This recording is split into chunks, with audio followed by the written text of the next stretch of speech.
تسلی سے استنجا کر کے وضو کریں، اور پھر محسوس ہو کہ پیشاب کا قطرہ نکل گیا ہے تو پھر استنجا کرنا ضروری ہے یا صرف وضو کر لے؟ اور اگر اس وقت نہ ہو اور نماز کے دوران محسوس ہو تو کیا کرنا چاہیے؟ دیکھو یہ مسئلہ بہت اہم ہے، لوگ بہت پوچھتے ہیں، پہلے بھی ریکارڈ کرا چکا ہوں۔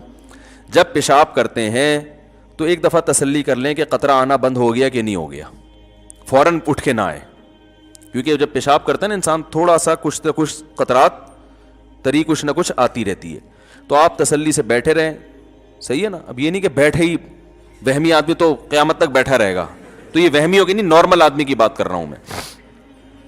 تو تھوڑی دیر ہر انسان کو کچھ نہ کچھ تراوٹ آتی رہتی، تو جب تسلی ہو گئی کہ بھئی اب قطرہ آنا بند ہو گیا ہے، پانی ڈالیں اور پتلی گلی سے نکل لیں۔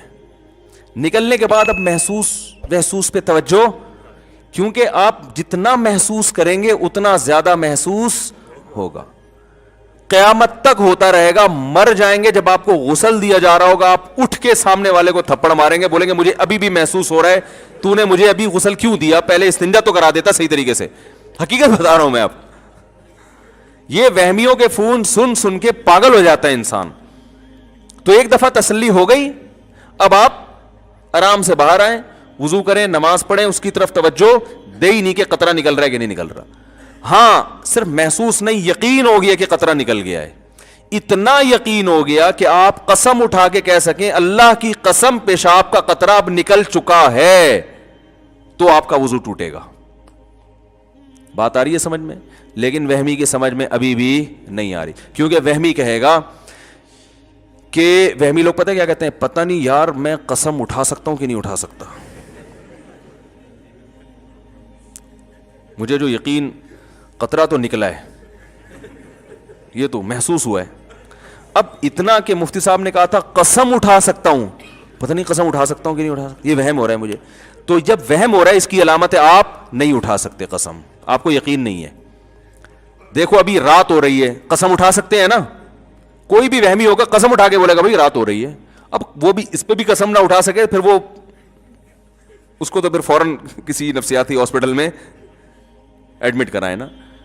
تو جو آپ کو وہم ہو رہا ہے پتہ نہیں قسم اٹھا سکتا ہوں، تو اس کی علامت ہے کہ آپ کو یقین نہیں ہے، تبھی تو آپ کنفیوز ہیں کہ اٹھا سکتا ہوں کہ نہیں اٹھا۔ جو 100% جس چیز کا یقین ہوتا ہے فوراً انسان قسم اٹھا لیتا ہے، تو اگر کنفیوز ہے کہ پتہ نہیں اٹھا سکتا ہوں کہ نہیں اٹھا سکتا، تو اس کا مطلب ہے آپ قسم نہیں اٹھا سکتے، حدیث کے مطابق آپ کا وضو باقی ہے۔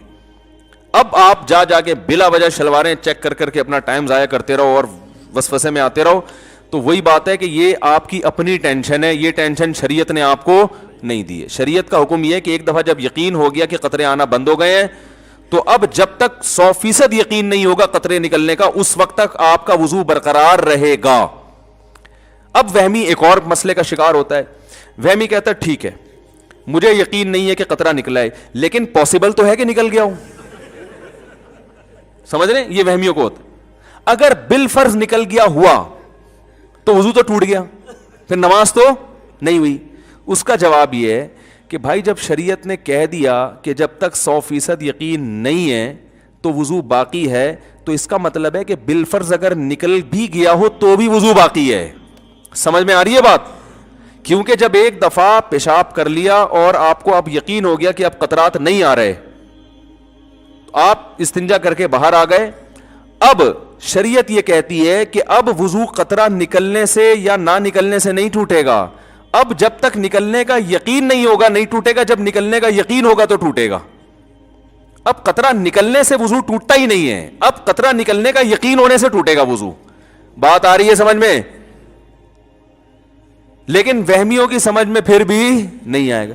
وہ پتہ ہے ایک اور حملہ کرے گا شیطان یہ کہے گا کہ دیکھو بھائی اصل میں جو حکم تھا نا وہ تو قطرہ نکلنے سے، پہلی دفعہ تو جب پیشاب کیا تو قطرہ نکلا تو وضو ٹوٹا نا، کیا خیال ہے؟ یہ تو شریعت نے ہم کو آسانی میں ڈالنے کے لیے، ایک وہمیوں کو وہم سے اور ٹینشن سے بچانے کے لیے شریعت نے کہہ دیا کہ یقین ہو قطرہ نکلنے کا تو وضو ٹوٹے گا، یقین نہیں ہے تو نہیں ٹوٹے گا۔ لیکن اوریجنل مسئلہ تو یہی ہے کہ پیشاب نکلنے سے وضو ٹوٹتا ہے، چاہے ایک قطرہ ہو چاہے 10 قطرے ہوں۔ تبھی تو جب پہلی دفعہ پیشاب کیا تھا میں نے بیٹھ کے تو وضو پورا ٹوٹا تھا میرا۔ تو اس کا مطلب ہے کہ اصل تو وہی ہے۔ تو یاد رکھو وہ جو اصل ہے کہ پیشاب نکلنے سے وضو ٹوٹتا ہے وہ بھی شریعت کے بتانے سے ٹوٹتا ہے نا, یہ کسی انگریز نے ریسرچ کر کے بتایا تھا لیبارٹری میں. تو جو شریعت نے آپ کو یہ بتایا کہ پیشاب نکلنے سے وضو ٹوٹتا ہے, اسی شریعت نے یہ بتایا کہ یہ اس وقت ٹوٹتا ہے جب آپ کو نکلنے کا 100% یقین ہو. اگر یقین نہیں ہے تو 100 دفعہ نکلتا رہے, نہیں ٹوٹتا.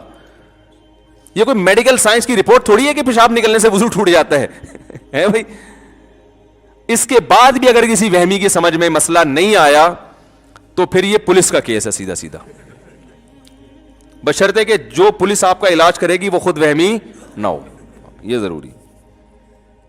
تو یہ پیشاب کا بھی یہی حکم ہے, اسی طرح ہوا خارج ہونے کا بھی یہی ہے. بعض لوگوں کو وہم ہوتا ہے پتہ نہیں ہوا جب 100% یقین ہو گیا کہ ہوا خارج ہو گئی ہے تو وضو ٹوٹے گا, جب تک 100% یقین نہیں ہے وضو نہیں ٹوٹے گا. سمجھ رہے ہیں؟ اسی طرح یاد رکھو کپڑے پہ ناپاکی لگ گئی ہے کہ نہیں لگی ہے, جب 100% یقین ہو گیا کہ لگ گئی ہے تو وضو تو ناپاک ہوگا کپڑا. جب تک 100% یقین نہیں ہے کپڑے کو پاک ہی سمجھا جائے گا. مثلا آپ جا رہے ہیں, بائک والا قریب سے گزرا, چھینٹیں پڑ گئیں. اب لوگ کہہ رہے ہوتے ہیں پتہ نہیں یار یہ پانی کی جو چھینٹیں لگی ہیں یہ کتے نے کہیں پیشاب تو نہیں کیا اس پانی کے اندر. تو بھائی آپ نے پیشاب کرتے ہوئے دیکھا ہے کتے کو؟ نہیں دیکھا, تو بس اس کا مطلب یہ پانی کیا ہے؟ پاک ہے. حضرت عمر رضی اللہ تعالیٰ عنہ ایک سفر میں تھے, پانی ختم ہو گیا, لوگوں کو وضو کی ضرورت تھی, ایک تالاب میں پانی نظر آیا, چھوٹا سا تالاب تھا. تو کسی نے جا کے تحقیق کرنا شروع کر دی کہ اس میں کہیں کتے نے پانی منہ تو نہیں ڈالا. حضرت عمر کو غصہ آیا, فرمایا اب ہی منہ ما اب ہم اللہ, جس چیز کو اللہ نے چھپا دیا اس کو چھپائے رکھو. ہم نے تو نہیں دیکھا نا, بلا وجہ تھے, ہم تو یہی سمجھیں گے پاک ہے بھائی. اب تحقیق کر کر کے کتے کو موڈ لگا دو اس کے اندر, سب مصیبت میں پڑ جائیں گے. کہاں پانی تلاش کرتے, 1 میل دور پانی ہو تو وضو تیمم جائز تھوڑی ہے, 1 میل کون تلاش کرے گا پانی بیٹھ کے. تو اس لیے شریعت کا حکم ہے بھائی جو چیز پاک ہے, ہر چیز پاک ہے جب تک ناپاک ہونے کی دلیل نہ ہو. سمجھ رہے ہیں؟ اسلامی ملکوں میں گوشت حلال ہے جب تک حرام ہونے کی دلیل نہ ہو. آپ قصائی سے گوشت لے کر آتے ہیں, حلال ہے بھائی. کوئی کہ یار ہو سکتا ہے قصائی نے اللہ کا نام نہ لیا ہو, تو بھائی جب تک 100% یقین نہیں ہوگا کہ اللہ کا نام نہیں لیا ہم اس کو حلال ہی سمجھیں, کیونکہ اسلامی کنٹری ہے اللہ کا نام لیا جاتا ہے. ہاں غیر مسلم کنٹری میں حرام سمجھا جائے گا جب تک 100% یقین نہ ہو کہ اللہ کا نام لیا گیا ہے. تو شریعت کا اصول ہے بقاء ما کان علی ما کان, جو چیز جیسی تھی ویسی ہی سمجھی جائے گی. اس کے خلاف اس وقت ہوگا جب اس کی مخالفت کی مضبوط دلیل ہو, وہم سے نہیں ہے. کئی لوگ طلاق کا مسئلہ پوچھتے ہیں, میں نے 2 طلاقیں دی ہیں یہ 3 میں بھول گیا, تو ہم کہتے ہیں 2 ہو گئی ہیں, تیسری نہیں ہوئی ہے, کیونکہ طلاق میں اصل ہے کہ نہیں ہو. جب تک ہونے کا یقین نہیں ہوگا طلاق واقع نہیں ہوگی. بعض لوگ کہتے ہیں پتہ نہیں مجھے وہم ہے میں نے بیوی کو طلاق دی ہے کہ نہیں دی ہے. ہم کہتے ہیں بھائی اصل یہ ہے کہ نہیں دی. جب 100% یقین ہو, قسم اٹھا کے بولو کہ میں نے دی ہے تو ہوگی, ورنہ نہیں ہوگی. تو خام خام ملنا لوگ وہم میں پڑے ہوئے ہیں کہ یار وہ پتہ نہیں ہو گئی کہ نہیں دی ہے کہ نہیں دی ہے میں نے. او بھائی دی ہوتی تو ساری دنیا کو پتہ چلتا ہے, ایسے تھوڑی ہو جاتا, بیگم نہیں چھوڑتی تمہیں, تو ایسے تھوڑی ہوتا ہے وہم. تو یہ ایک علاج ہے وہم کا, اور شریعت نے بھی بتایا ہے کہ جو چیز جیسی ہے ویسی ہی سمجھی جائے گی. اس کے اچھا اسی طرح یاد رکھو انسانوں میں اصل یہ کہ سارے انسان اچھے ہیں. سمجھ میں آ رہی ہے بات؟ جب تک برے ہونے کی کوئی اتنی مضبوط دلیل نہ ہو کہ آپ قسم اٹھا کے بول سکو کہ اس آدمی میں یہ برائی ہے, اس وقت تک اس کو برا سمجھنا بھی جائز نہیں. حتیٰ کہ آپ نے اس کی برائی دیکھ لی اور اس میں اس بات کا کوئی لاجک بنتی ہے اس کی کہ ممکن ہے یہ ہو, ممکن ہے یہ. جیسے آپ نے کسی کو کسی خاتون کے ساتھ کھڑا ہوا دیکھ لیا کہ ہوٹل میں چپکے سے دیکھا کہ کسی لڑکی کے ساتھ بیٹھا ہوا ہے, تو عین ممکن ہے شادی کی بھی ہو اس نے. کیا خیال ہے؟ آپ کہیں گے بھائی شادی ہے تو ان کی عمر 48 سال ہے, میری 48 نہیں ہے, پہلے بتا دوں میں کہ آپ سمجھ رہے, میں اپنی مثالیں دے رہا ہوں. اب مسئلہ یہ ہوا آپ نے کسی کو کسی لڑکی کے ساتھ دیکھ لیا, عین ممکن ہے بھائی بیوی ہو نا, یہ تو امکان تو ہے نا. آپ کہہ سکتے ہیں اس کی بیوی کو تو میں جانتا ہوں, ہو سکتا ہے چھپ کے ایک اور شادی کی بھی ہو. تو جب تک اچھے معامل پر اس کو پھیرنا ممکن ہے, شریعت آپ کو بدگمانی کی اجازت نہیں دیتی. اور ہمارے ہاں سگی بیوی کے ساتھ بیٹھا ہوا ہوتا ہے, 2 بچے بھی ہوتے ہیں, بدگمان اڑتے ہیں یار کسی سے بھی پکڑ لیے ہوں گے لوگوں کو بیوقوف بنانے کے لیے. کیا خیال ہے؟ ورنہ یہ بیگم کے ساتھ قائد اعظم کے مزار پہ کیا کر رہا ہے؟ یہ صرف قائد اعظم کا مزار ہونا اس کی علامت ہے کہ یہ ڈیٹ مارنے آیا ہے. بھائی شریف لوگ بیوی کے ساتھ قائد اعظم کے مزار بھی جا سکتے ہیں اور کہیں بھی جا سکتے ہیں. تو اس لیے شریعت کا حکم یہ ہے کہ جب تک اچھا گمان کسی بھی درجے میں رکھنا پاسبل ہو, آپ کو برا گمان رکھنے کی اجازت نہیں ہے. جب اللہ کا حکم ہے تو فالو کرو نا بھائی اس کو, اور اس سے کتنا ہنسی خوشی زندگی گزرے گی. سب اچھے ہیں, دیکھو اس سے ذہن کو سکون ملتا ہے کہ سب اچھے ہیں, اس سے ملتا ہے سارے برے ہیں, سارے چور ہیں. محلے میں ایک چور آ جائے نا ٹینشن دینے کے لیے کافی ہے. جب آپ نے یہ گمان رکھ لی یہ بھی چور ہے, یہ بھی فراڈی, یہ بھی 2 نمبر, یہ بھی ایسا, یہ بھی فلانا, یہ بھی, تو آپ تو سارا دن ٹینشن میں ہی رہو گے. تو کتنا اچھا ہے, یہ بھی بہت اچھا, یہ بھی بہت اچھا, یہ بھی بہت اچھا, یہ تو ہے ہی بہت اچھا, یہ جو بیٹھا ہوا ہے نا صحیح ہے نا, تو سارے اچھے ہیں تو خوش رہتا ہے انسان. ہاں معاملات کرتے ہوئے چھان پھٹک کے, پیسے دیتے ہوئے آدمی اس کا لیبارٹری ٹیسٹ کروا لے کہ یار پیسے لے کے بھاگنا, اس میں معاملات میں شریعت نے حکم دیا کہ بہت چھان پھٹک کے معاملات کرو. تو اس لیے اچھا گمان رکھنا چاہیے. اور اچھا گمان میں یہ بھی ہے کہ وضو نہیں ٹوٹا یہ بدگمانی ہے کہ ابھی وضو کیا نہیں اور ٹوٹ گیا 2 منٹ میں. تو اچھا گمان اپنے بارے میں بھی کہ بھائی میں بڑا خاندانی وضو کرتا ہوں, اتنے آرام سے نہیں ٹوٹتا. بی بی تمیزہ کا وضو ہے, جس کو قاری صاحب نا بی بی تمیزہ کو وضو کرا کے گئے, اس کو وضو کرنا نہیں آتا تھا, نماز نہیں پڑھتی تھی. قاری صاحب نے پوچھا کیوں نہیں پڑھتی, کہنے وضو نہیں آتا. انہوں نے کہا چلو وضو میں کراتا ہوں, وضو کرایا, نماز پڑھائی. اس کے بعد وہ سفر پہ چلے گئے, 10 سال کے بعد آئے, بی بی تمیزہ سے کہا نماز پڑھ رہی, کہہ رہے 10 سال سے پابندی سے پڑھ رہی ہوں ماشاء اللہ. انہوں نے کہا وضو, کہہ رہے وہ تو آپ نے کرا دیا تھا. تو جیسے بی بی تمیزہ کا خاندانی وضو ہے, 5 بچے پیدا ہونے سے بھی وضو نہیں ٹوٹا. تو آپ اپنے بارے میں فہمیوں کو کہہ رہا ہوں, فرض کر لو کہ جب میں وضو کروں گا کسی کا باپ بھی اس وضو کو نہیں توڑ سکتا. میں یہ علاج بتا رہا ہوں, اللہ کی قسم یہ چیزیں سوچنے سے فائدہ ہوتا ہے. ان چیزوں کا علاج نفسیاتی ڈاکٹروں کے پاس نہیں ہوتا, ٹھیک ہے نا, کیونکہ بعض نفسیاتی ڈاکٹروں کا وہم ہو جاتا ہے کہ ہمارا وضو نہیں ہے. گزارش ہے کہ تشہد میں انگلی کی کن الفاظ پہ اٹھانی چاہیے, 1 مرتبہ اٹھانی چاہیے یا 1 سے زائد مرتبہ, اور یہ انگلی اٹھانا سنت ہے یا واجب یا مستحب؟ یہ مستحب عمل ہے. کلمہ توحید پر انگلی اٹھانے کا حدیث میں تذکرہ ہے, اشہدو ان لا الہ الا اللہ. وہ ہمارے جو مشہور انجینئر صاحب ہیں انہوں نے دعویٰ کیا کہ کسی حدیث میں نہیں ہے کہ لا الہ پہ انگلی اٹھائی جائے, الا اللہ پہ گرائی جائے. تو وہ جب میں نے ارادہ کیا تھا نا کہ سامنے فیس ٹو فیس بات ہوگی, تو میں وہ حدیث کا بھی حوالہ انشاءاللہ پیش کروں گا کہ آپ کہہ رہے تھے نہ کوئی صحیح حدیث ہے نہ کوئی ضعیف. دعوے کر کے نا, تو دعوے کرنے ہی نہیں چاہیے انسان کو, اتنے جب کیے ہیں تو پھر ان کو جب فیس تو کرو نا ان دعووں کو.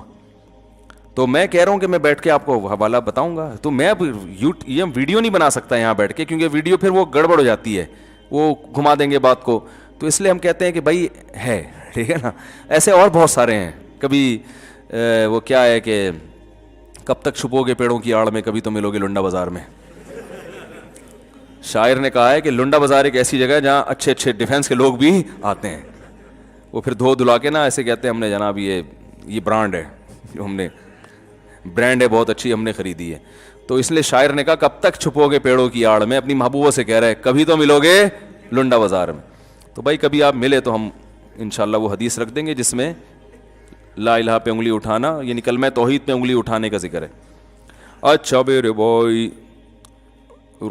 کیا رقیہ کا صحیح طریقہ, صحیح آیتیں, یہ بڑا لمبا سوال ہے, اس کا خلاصہ بتا دیتا ہوں. رقیہ دم کرنے کو کہتے ہیں. تو سورہ فاتحہ کر کے بھی رقیہ کیا جا سکتا, آیت الکرسی بھی رقیہ ہے, اور سورہ بقرہ کی آخری آیتیں, کسی پہ جن ہونا یا جادو نظر وزر, تو یہ آیتیں پڑھنے سے فائدہ ہوتا ہے, سمجھ رہے ہیں. اور نظر کی تو سب سے بہترین دعا ہے اعوذ بکلمات اللہ التامہ من کل شیطان وہامہ ومن کل عین لامہ, سمجھ رہے ہیں. مفتی صاحب آپ کے بال بہت اچھے ہو گئے ہیں, کیا راز ہے؟ میرے بال بہت گر رہے ہیں, سامنے سے خالی ہو گئے ہیں, کوئی حل بتائیں. بال جو ہے نا یہ موروثی ہوتے ہیں, یاد رکھو, قدرت کی طرف سے ہوتے ہیں, ابا دادا سے چلتے آ رہے ہوتے ہیں. میرے داڑھی کے بال جھاڑ بھجکڑ ہیں, اور بہت سے بال میرے داڑھی کے سفید بھی ہو گئے, سر کے بال سفید نہیں ہوئے, بالکل کالے ہیں. تو یہ باپ دادا سے, میرے ابا کے بال بھی سر کے بہت خاندانی بال تھے. تو یہ قدرتی چیزیں ہوتی ہیں, یہ زیادہ چینج نہیں ہو سکتی, تھوڑی بہت ان میں دائیں بائیں ہو سکتا ہے, زیادہ نہیں ہو سکتی. باقی میرے تو بالکل ایئرپورٹ تھا, کالے تو اب بھی ہے, پہلے بھی تھے. وہ ایئرپورٹ کیسے ختم ہوا, اس پہ گھاس کیسے ہوگی, یہ ایک راز ہے جو کبھی چھاؤں میں ملے تو انشاءاللہ بتائیں گے. کبھی چھاؤں میں ملے تو انشاءاللہ بتائیں گے. اس میں بہت قربانیاں دی گئی ہیں اس کے لیے, ہل چلے ہیں, ٹریکٹر, کھاد ڈلی ہے اس میں, اور بڑی فصلیں اگائی گئی ہیں اس میں باقاعدہ, پودے لگے ہیں, سمجھ رہے ہیں نا, پھر اس کے چھڑکاؤ ہوا ہے, بہت اس میں محنت ہوئی ہے بھائی, تب جا کے یہ لہلہاتی فصلیں اور یہ ہر ایک کے کامیاب بھی نہیں ہے. یہ ٹریکٹر جو چلتا ہے نا, اس کے لیے پہلے سے کچھ تھوڑا سا یعنی صلاحیت بھی ہونی چاہیے بال اگنے کی. بہت سے لوگوں نے کوشش کی ہے لیکن سوائے ذلت کے کچھ بھی حاصل حقیقت نہیں ہوا. میرا سوال یہ ہے کہ میں ایک لڑکی کو پسند کرتا ہوں اور الحمدللہ برسر بھی, لیکن اس لڑکی گھر والوں سے کوئی تعلق نہیں ہے, کبھی وہ لوگ ملے, آپ اصلاح فرمائے, کوئی صورت ہو جائے کہ بھائی پسند کرتے ہیں, گھر والے راضی نہیں ہیں, شادی کرنا چاہ رہے ہیں, یہ پرچہ آپ لڑکی کے ابا کو دے دیں, سمجھ رہے ہیں, یا اس کے گھر والوں کو دے دیں کہ میں پسند کرتا ہوں, آپ لوگ راضی نہیں ہو رہے, سمجھائیں, انشاءاللہ